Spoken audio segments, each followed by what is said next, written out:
Дәмі өте керемет болып шығатын Рафаэлло тортын дайындаймыз. Маралмен бірге болыңыздар. Тортты дайындау үшін қуыршақтарын дайындауымыз қажет. Ол үшін бізге осы экрандағы заттар қажет болады.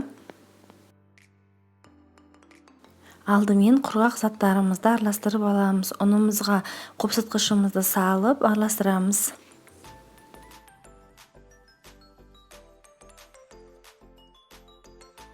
Ыдысымызға жұмыртқа, құмшекер, шым-шым тұзымызды салып, барлығын миксердің көмегімен аппақ көбік болып, көлем жағынан ұлғайғанша миксерлейміз.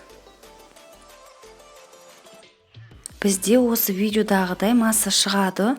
Сонан соң ұнымызды міндетті түрде електен өткізе отырып қосып, барлығын араластырамыз. Ең соңынан ерітілген сары майымызды қосып, қолымыздың көмегімізбен қамыр илейміз.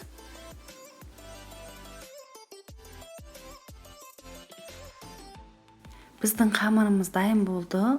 Ол осындай жұп-жұмсақ болып шығады. Енді ол қамырымызды 1/5 бөлікке бөлеміз. Сонан соң бетін пищевой пленкамен жауып, мұздатқышқа 15-20 минутқа қойып аламыз. Бізге қамырмен жұмыс жасау оңай болу үшін жасаймыз бұны. Сонан соң пергамент қағазын төсеп, қамырымызды қойып, оның бетінен тағы да пергамент қағазын төсеп, осылай жаямыз дөңгелектеп.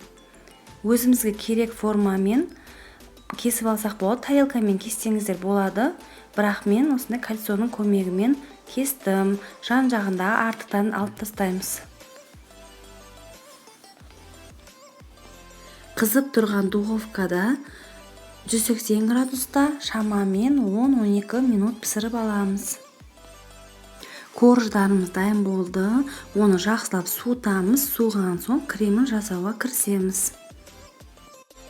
Шоколадымыз бен қаймағымызды микротолқынды пеште 10-12 секунд сайын араластыра отырып ертіп аламыз. Егер шоколадты күйдіріп алам деп қорықсаңыздар, сулы баняда ертсеңіздер болады. Міне бізде осындай бір текті әдемі болып еріп шығу қажет. Сонан соң мұздай творожный сырымызға құмшекерімізді салып, миксермен бір текті қылып араластырып аламыз. Мұздай 33-35% сливкемізді құйып, тағы да миксердің көмегімен қоюланғанша миксерлейміз. Жақсылап өз-өзін ұстап тұратын форма болған соң, суыған шоколадымызды құямыз. Бұл жерде міндетті түрде салқындаған шоколадты құйыңыздар. Мен кішкене жылы кезде қосып жіберген едім. Осындай кішкене сұйықтау болып қалдым кремім. Сіздер олай жасамаңыздар. Енді соңынан 2 қасық кокос ұнтағын қосамыз.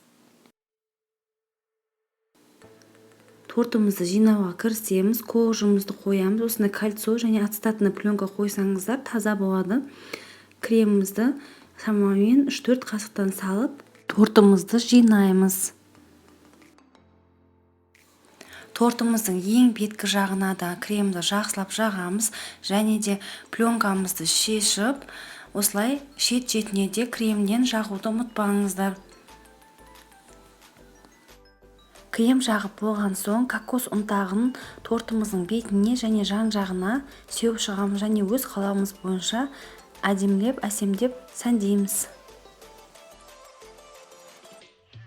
Өте әдемі Рафаэлло конфетінен айнымайтын тортымыз дайын болды. Ол осындай болып шығады. Міндетті түрде жасап көріңіздер. Егер сіздерге видеоны лайк басып, пікір қалдыруды ұмытпаңыздар. Сау болыңыздар.